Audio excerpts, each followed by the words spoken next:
Hey, imagine if there was a camera on your desk and your client was watching you work today. Would they be excited to write a $40,000 check? So sometimes that's our accountability. I say with the candidate, hey, is this person, would they be impressed by how much you're trying to get them a job or how much you're trying to help? Or would you see you just kind of toss the resume aside and play on social media? Welcome back to Talent Hunters, powered by MRI Network, where each week we talk with the world's top talent strategists and executive recruiters. If you want to build talented teams that drive your company to big goals and big growth, then this podcast is for you. And now, let's join the conversation with today's episode of Talent Hunters. Ladies and gentlemen, this is Vince Holt, the host of Talent Hunters. Today, we have the honor of Sean Milius, the CEO of the Healthcare Initiative located in Greenwood Village, Colorado.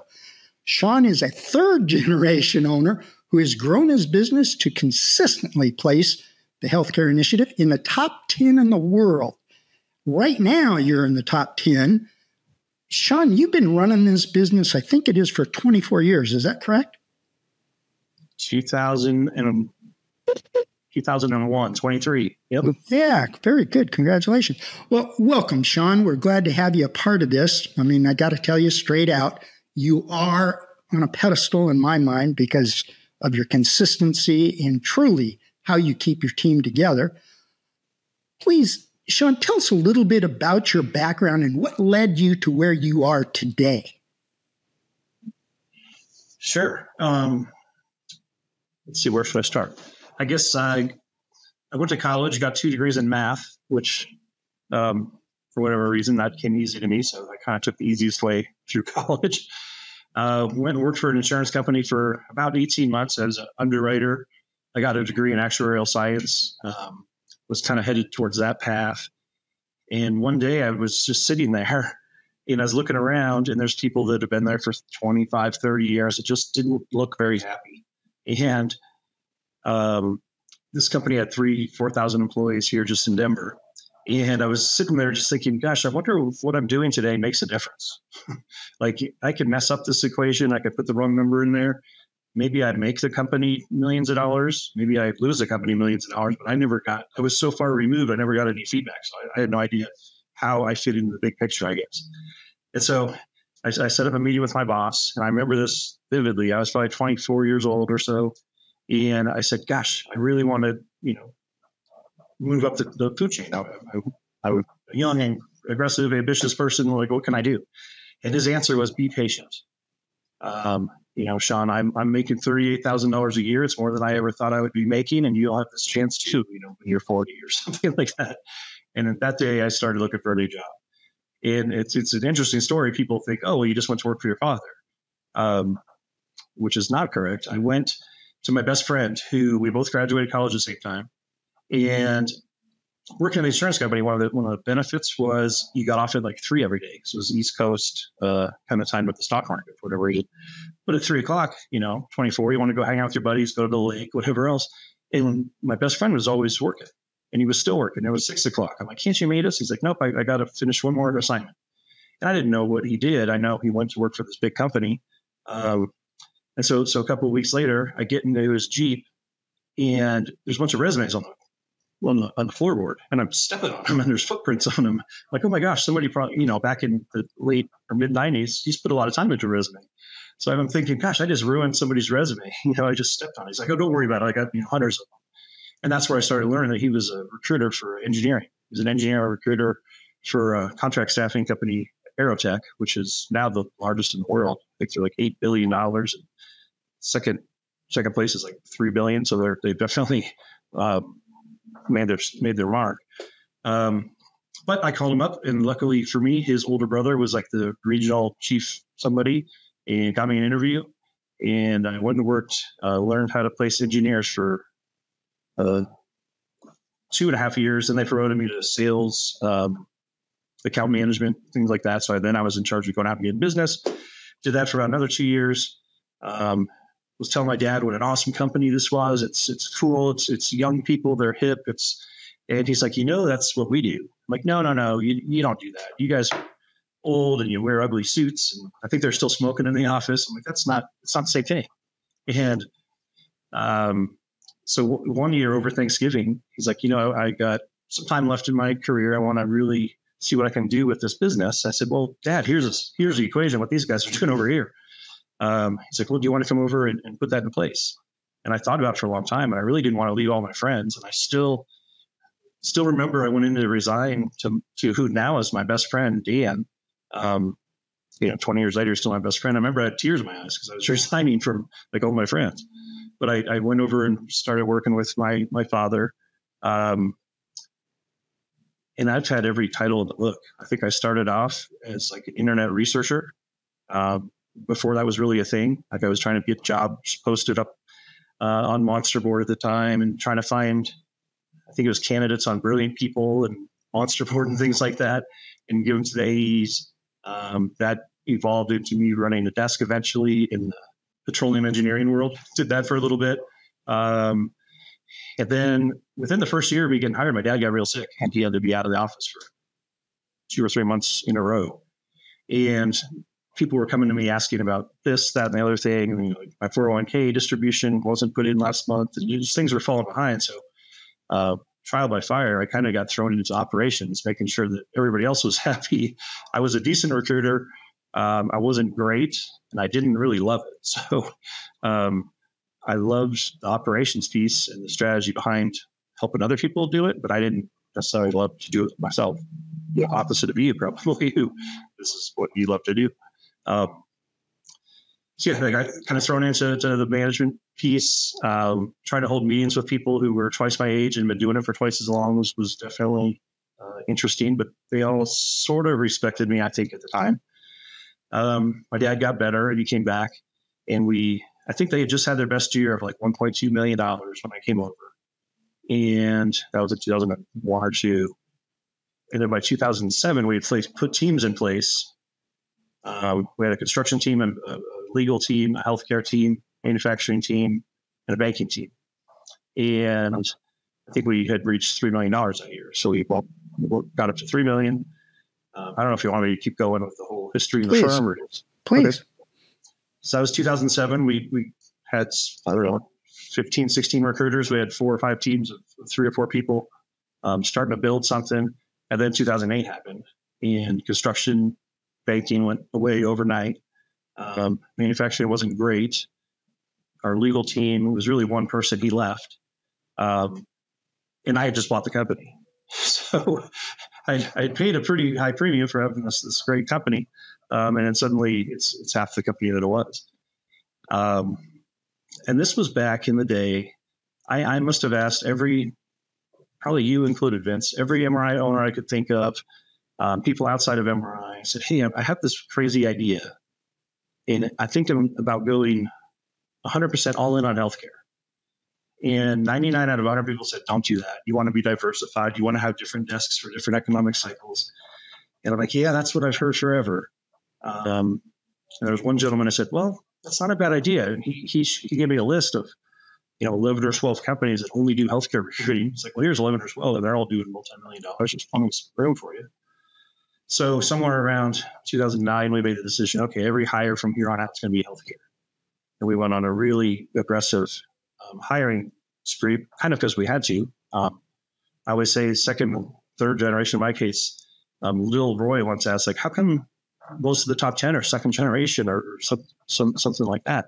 I said they have to be, because they're supporting 2 or 3 or 4 families sometimes. You can't do that if your revenue is $800,000. But so we had to rebuild pretty quickly. We hired 2 people like every 6 months for 4 years, I think. Put them in training class together. And right after that 08 downturn, I think we ended up doing $1.4 million or something, pretty scary. And then by 2015, probably, we were back to $3 million again. So we kind of built a $3 million office for the second time. And I think by 17, we were doing like 4.7 or something. We never hit 5, but we were awfully close. Really, with those 7 or 8 people that we hired in those 2 or 3 years, really just poured into them. Of course, a few of them didn't make it, but it really became the nucleus of what was a healthcare initiative. And then somewhere around 18 or 19, and then COVID, between a couple of key people leaving in 2018 or 19, and then COVID, we went way backwards again. And we didn't necessarily put the same plan in place to go out and hire a bunch of people. We just said, okay, well, here's who's here today. Let's make them the absolute best, which has always been kind of a philosophy of mine.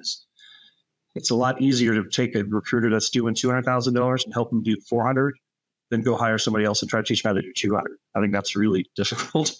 In fact, when you're starting up your business, you're actually similar to me because you didn't have to start a business from scratch. You bought your business, right? And I've always said, man, I'm so thankful I had the chance to buy a business that was already running. Doesn't matter how well it was running or wasn't, than starting from scratch. Because I think one of the hardest things to do, and you've probably gone through this, is okay, my office, including me, is now doing $800,000 or $900,000. How do I grow and get off of it? How do I grow? And that usually means getting off a desk, and that's really scary because that's the majority of your income, right? So I think that's a really hard thing to do. Just like hiring a brand new recruiter and try to get it up to $200,000 is a hard thing to do. So anyway, we went all in with the 6 people that we had, and we should do $3 million again this year. So we're back to the third iteration of a $3 million office, and all 3 have looked very, very different. So you say that things are very different, but what's the common denominator from the first $3 million charge, the second $3 million charge, and the $3 million charge now? What's the common denominator that you will never lose focus on? It's probably from my math background. Like, I'm very metrics and evidence driven.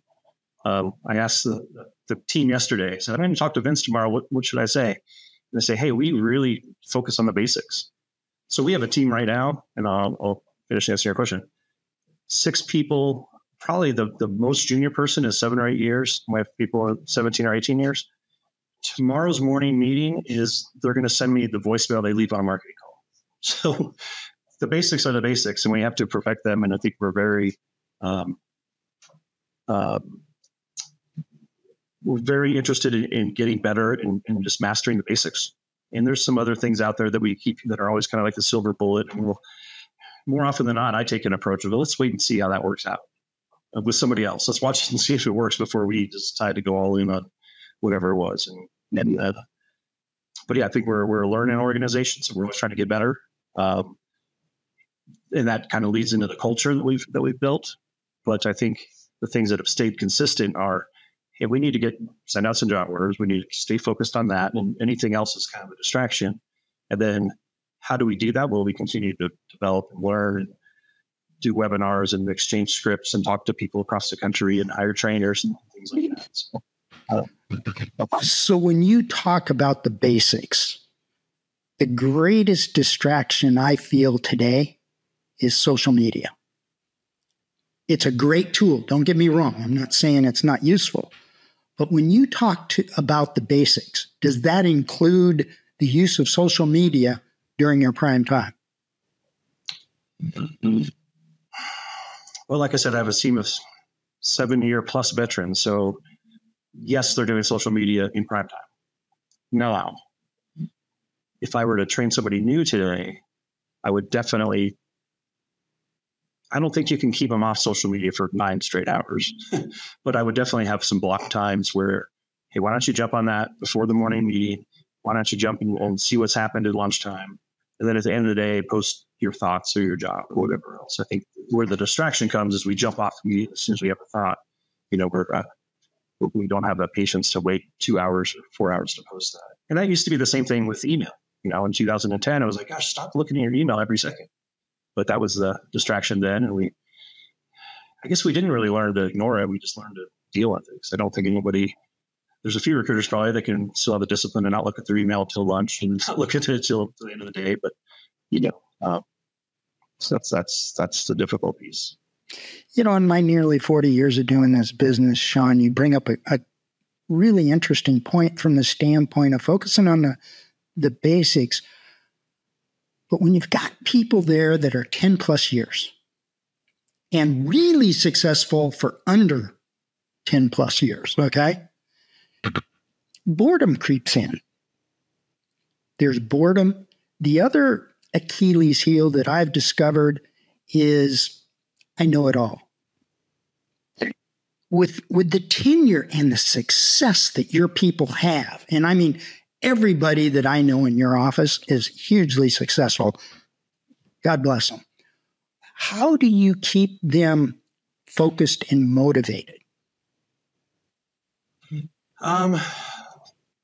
So the motivation part, I probably have a bigger role than I've given myself credit for, but they're pretty dang motivated on their own. Like, they don't need me to tell them to get on the phone or to go get send outs.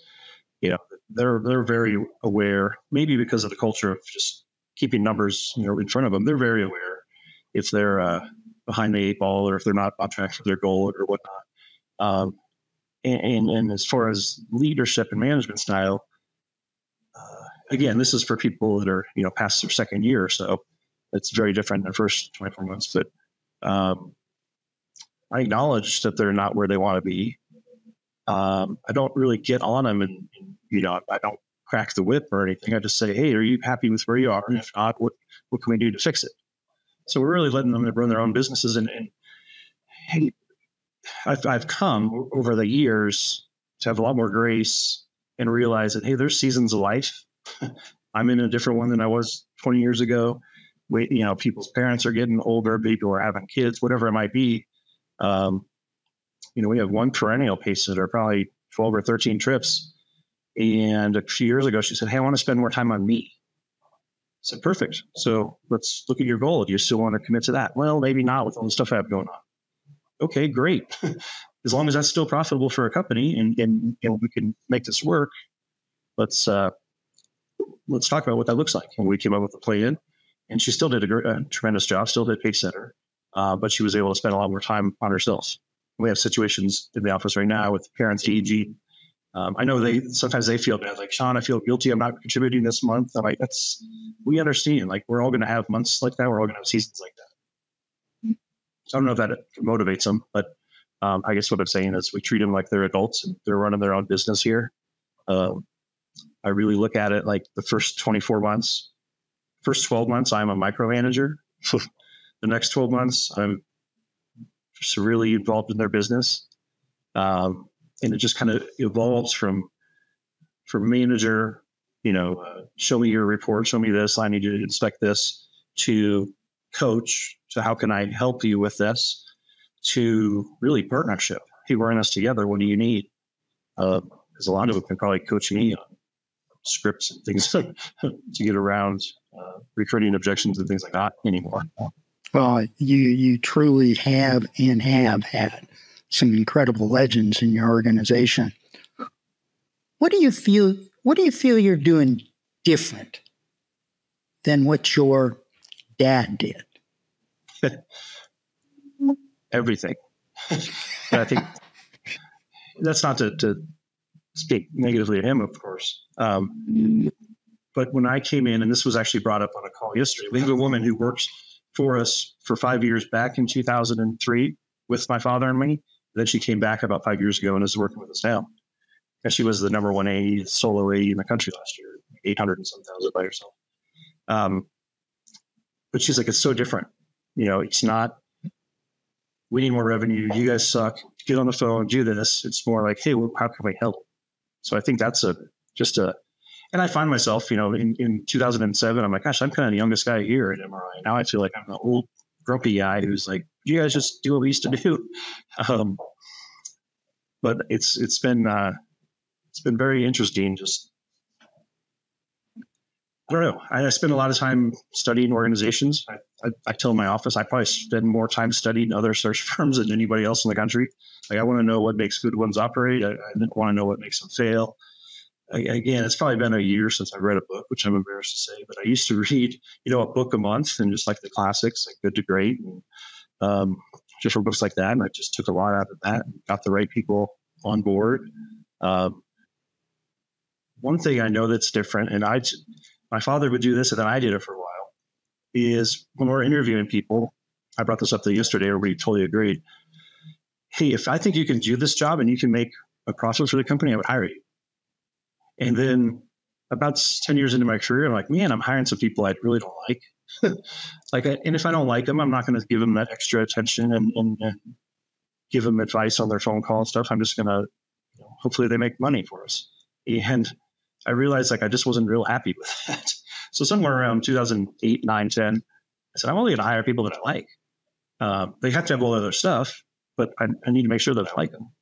And I think that, and then I'm more of a friend and a coach to them than, some guy who's just demanding more phone time or more send-outs. Boy, how profound is that? I remember Jim Dykeman, the gentleman that I took the office over from, he said, it's too bad that the interview process couldn't encapsulate a 3-hour drive. Yeah. Because if you can stand 3 hours in a car with somebody, you can stand them in the office.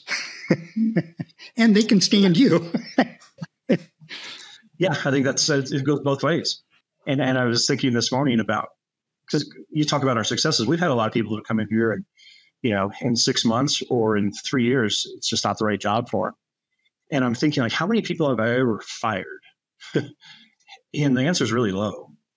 I think I've helped a lot of people realize this isn't the best job for them, and helped them find something that might be better than this. But I think one thing that we came up, just happened to be laying on my desk when I walked in. It was kind of perfect. We have values in our company, and one of them is human dignity. And this is something that our office came up with. Like, we want to respect everybody as the person that they are. And sometimes it's just not the right job for them. And that doesn't mean that they're a bad person. But I also don't want to waste their time here if it's not going to be as fruitful as they want. It's impossible to really recreate what they're going to be doing every day. So no matter what they say in an interview, the first week is like, oh my gosh, I didn't realize it was going to be like this. So I don't know if that answers that question. No, it does. And it makes me think, how would you like to have a job that every time you made a mistake, horns blasted and a big red light went on and flashed for literally 60 seconds? And that the Olympics are going on right now, right? And I think about that. Well, the Summer Olympics are, but that referenced a hockey goalie. And if you think about it, we deal with no 75, 80% of the day. And it takes a special breed of cat to be able to deal with that. And nobody goes to school, college to be a recruiter. I know. and so to explain or dig out of a person how they're going to deal with rejection 75 to 80% of the time, that's a hard thing to find out. And you are absolutely right. In the first couple of weeks on this job, you're going through training. You're not even experienced in the job yet. It's a tough business. It's the toughest simple job in the world. That's so funny you say that. I just said yesterday, this is not a complicated job. It's not easy by any means, but it's not complicated. You find a job, you find a candidate, you put them together, you manage the process. Like, again, wash, rinse, repeat. Now, doing that isn't easy, but I can explain it to somebody in 30 seconds.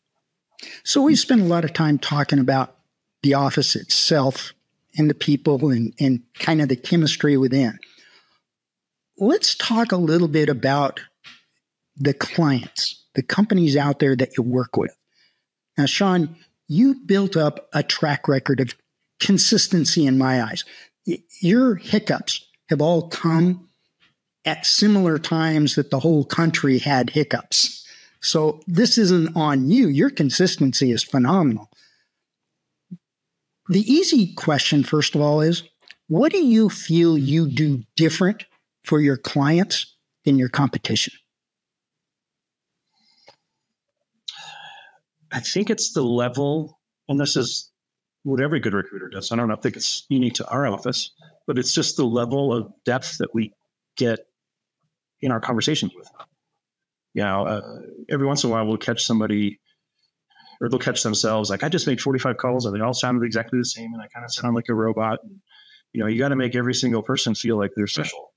And so I think we spend a lot of time trying to just find common ground with who we're talking with. As well as business, of course. We're doing all the business development pieces, but we want to be memorable on every call. It's something that we talk about a lot. And we want to make friends. I remember, you probably know him better than I do, but Ivan worked up in the Portland office forever. what was he, like 75 when he maybe stopped doing this? He might still be doing it at 125. Yeah, that was years ago. He was at some convention and he's like, this is the best job in the world. I just come in and I talk to my friends all day.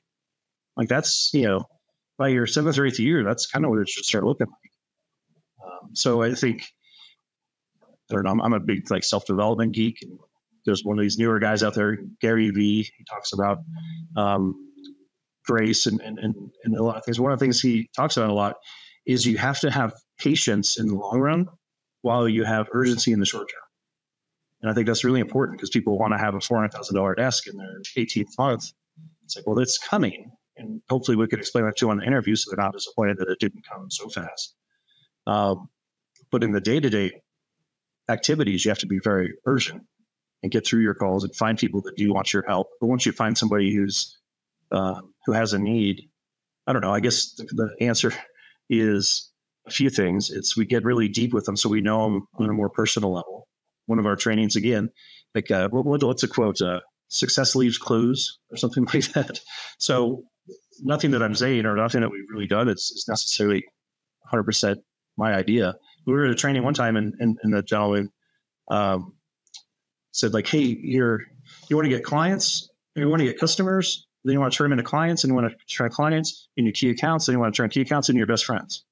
And your best friends will never fire you. And so we've taken that approach like for longevity on accounts. But I think something else, and this is again something that A told me yesterday, was like our speed to market, since we're all doing the same thing. We have 6 people recruiting pretty much the same job titles all over the country.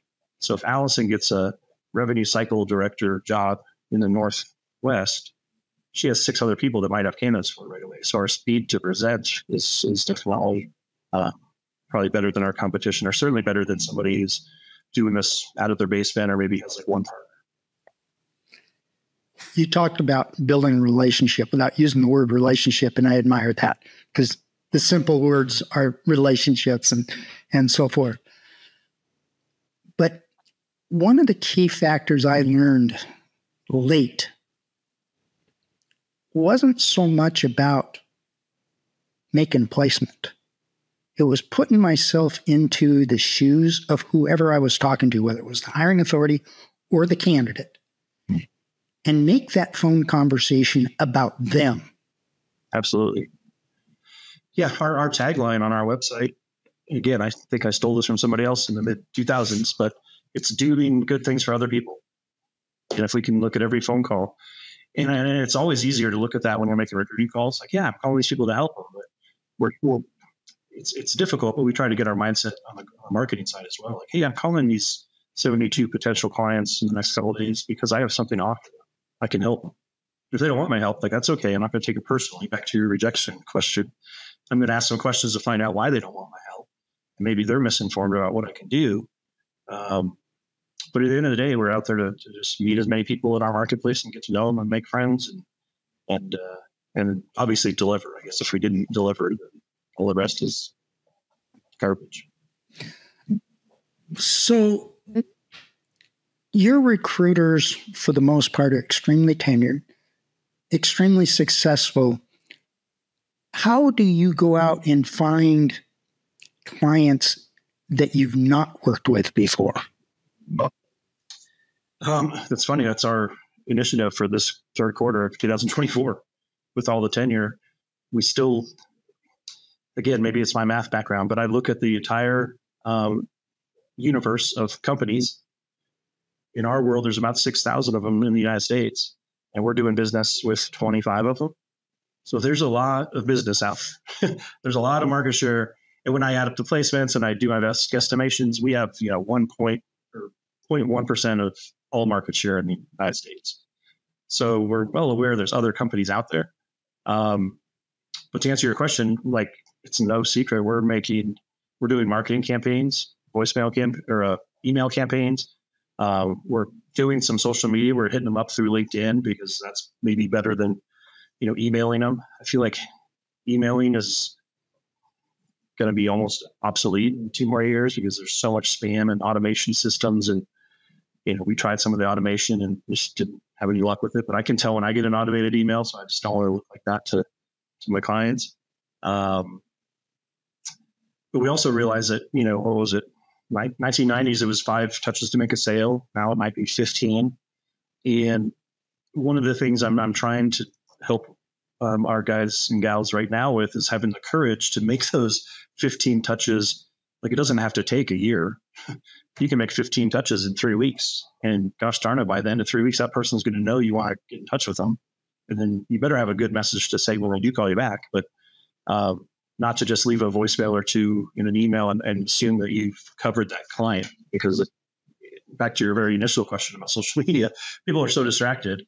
They might get a great NPC and be like, yes, that person looks good. I need to call Vince. And then 5 minutes later, somebody comes in their office, and 10 minutes later, their kid calls, and suddenly they forgot about it. So I think losing the kind of the entitlement or the attitude that, our clients will call somebody just, or I sent that person 3 emails in the last 6 months. I can't believe that. You used another firm. It's like, no, you have to stay in front of them consistently. You got the opportunity to inherit a great opportunity. What, after 23, 24 years of being involved in running your own organization, what piece of advice could you give somebody that's not inheriting an organization, but is starting from the ground up? What would you advise them to focus on day one? Well, on day one, they're probably getting their own desk off the ground, right? So then I almost put that owner in an AE category. Like, you have to do all the things that AE needs to do. Make your X number of calls and have somebody connects and have somebody send out some orders. So again, we run a lot by the metrics. And I heard this from a trainer. MRI provides fantastic training and workshops and things like that. And we've probably gone to every workshop since I've started. So we're always looking for new ideas and just little pieces we can bring. But we hired an outside trainer at one point, and she said, Sean, if you can't fill a job, there's 3 things that are going on. You either don't know what to say, you don't know who to call, or you're not making the calls. That's it. And we take that pretty seriously. Okay, so that's why we're back to working on scripts, because we're making the calls and we think we know who we're targeting at this point. Like, we have a pretty good idea. Maybe it's what we're saying. And that's why we're looking at voicemails. Like, do our voicemails sound like everybody else's? Probably. That's why nobody's calling us back. So what can we do to really stand out? But to your point of what would I do if I was an owner? Again, it depends if you're running a desk or not. But I guess regardless, I think you have to realize, and I have a lot of respect for people that jump in this business with I don't know what you pay up there in Washington, but we're still kind of on like a real minimal salary / draw system. And we know that that's not enough to feed their family. So I have a lot of respect for people that are willing to take that jump into it. Somebody once said, hey, train people like you can't fire them. To me, I think it was Linda Starling up in your neck of the woods. She's like, Sean, if you start training people like you can't fire them, things will change. And so you give them a little bit extra love, and you give them a little bit extra advice, and you're with them a little bit more. I don't know. I think I've just always developed really good relationships, and I want to see these people succeed. Actually, it was Rick with HireQuest. We were down at Pacesetter or somewhere, and he said, hey, you know what I love about my job is I get to make all these people millionaires. He was pointing to like the franchise owners and his HireQuest people. I'm like, why can't I have that same thought? What a good goal. And I've told people in my office, if I didn't do this, I'd probably be financial planning or something, because I just love like how money works and things like that. But yeah, my goal is to help everybody become a millionaire. So it's really just that level of connection. Now, if I had 150 employees, I don't know that I could have that connection with every single person. Having, less than a dozen makes it much easier. But I think that also contributes to our tenure, because they all care about each other and want to see each other succeed as well. What message, if you had a client or a candidate watching this video, what message would you send to them right now? Eyes on the camera, straight to their face. Boy, about what? About us, or about the market, or about life? It's funny you just said that, because one of the things I do ask, we do talk about is, hey, imagine if there was a camera on your desk and your client was watching you work today. Would they be excited to write a $40,000 check? So sometimes that's our accountability. I say with the candidate, hey, is this person, would they be impressed by how much you're trying to get them a job or how much you're trying to help? Or would they see you just kind of toss the resume aside and play on social media? That's probably not what they would be helping to see. But if I was to talk to a client or a candidate about us, I guess, I would say, given our tenure of 50 years, given the amount of connections we have on LinkedIn, given the network that we've developed, like we probably already know the person that you want to hire. We just have to go talk to them. Like we have the biggest network of healthcare executives, I think, probably in the country, based on tenure and the amount of calls and CDSs that we have in our system. And then I think it's the old State Farm commercial or the Nationwide commercial. Like we've seen it all. Yeah, somebody came in this morning and said, "Oh my gosh, you're not going to believe this happened." Like, yeah, that happens a lot. So I think with our tenure, we don't get frazzled when little things happen because that's just kind of part of the game. I love it. I love it. Now, describe to me from your heart, what does this 50th anniversary mean to you, Sean? It's pretty special. I'll make tear up. I grabbed this morning. My grandfather started this business in 1974, and he was a pretty darn good business person. In fact, at several of my first conferences, I would run into Alan Schoenberg. He's like, "Oh, you're the Milius kid. Man, your grandfather. He never said he was a really nice guy or he loved him or he's best friends, but he's like, he was one heck of a negotiator. Man, he was good." And anyway, when you ask about, my grandfather wrote a book before he passed away. And it just talks about his life. And I'm bringing back through here, he grew up in a farmhouse with no electricity and all these things. He went to New York. He worked his way up to become president of a couple of Fortune 500 companies. He moved, he decided for his health reasons, he wanted to get out of corporate America, came back here, or moved out to Colorado, bought this franchise from Alan, and really started something from scratch when he didn't need to. So this 50th anniversary, like I'm so fortunate that he made that decision, right? He could have just kind of gone with the golden handcuffs at those companies and retired back in Manhattan, and my life would be a whole lot different. But man, the opportunity that we have, I know you've said this 1,000 times, but it's the best job in the world. Like it's absolutely amazing. And to be able to come into this organization and have it already kind of, like you said, I inherited a business that was existing. That's pretty special. And I remember buying it for my father. We had a big celebration and a party, but there's also tears. Both my grandfather and father passed away since then. So it's really just kind of keeping a legacy going. And my wife tells me like how proud my grandfather would be right now, just where we are and what we've been able to do with the business. And I mean, when I got my first job in high school, he would always ask me, "Hey, are you president yet? Are you president? Have they promoted you?" So he was always very interested in what was going on. So I'm sure he would just be, ecstatic to know that this thing's still going. Well, we're a product of our parents. And I am absolutely sure your parents would be incredibly proud of you. Great job. Great job. To wrap up, do you have a question for me? Boy, do I have a question for you. I don't know if it's a question, it's more like a thank you. Because I think I've known of you for 24 years now. I've known you probably for 15 or 16 of those years. And you're always just so happy that you're here with MRI, and you're always, I mean, things go wrong sometimes, of course, or you don't like a decision that was made, but hey, all of us are like that. But you've just been so positive about the MRI network, what it's done for you, regardless of the amount of royalties or anything that we've paid, just like the value that we get back in terms of conversations with people like yourself. Man, it's just been invaluable. So I want to thank you for your leadership over the years. That's part of what makes it so special is nobody's doing this alone, and there's tough times. But within this network, there's probably somebody around that's already gone through that tough time that you can lean on. Well, thank you. Those are very, very kind words. And hey, I admire you, my friend. And you are a role model for this entire organization. And I thank you for all your service. Can I say one quick story?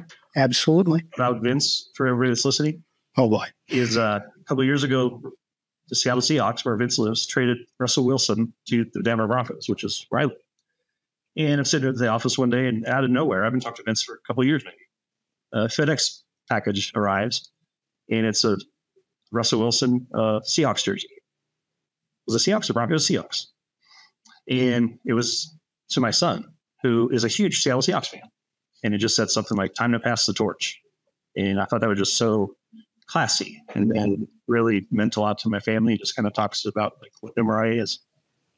Well, and you know where that came from, because we've had many, many conversations about the loyalty of your Denver son to the Seattle Seahawks.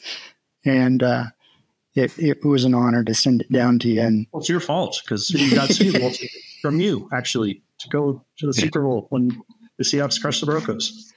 Right on. Well, thank you very much for taking the time, Sean. Really appreciate the friendship. I appreciate the time, and I appreciate the type of role model you are developing into. And I thank you very, very much.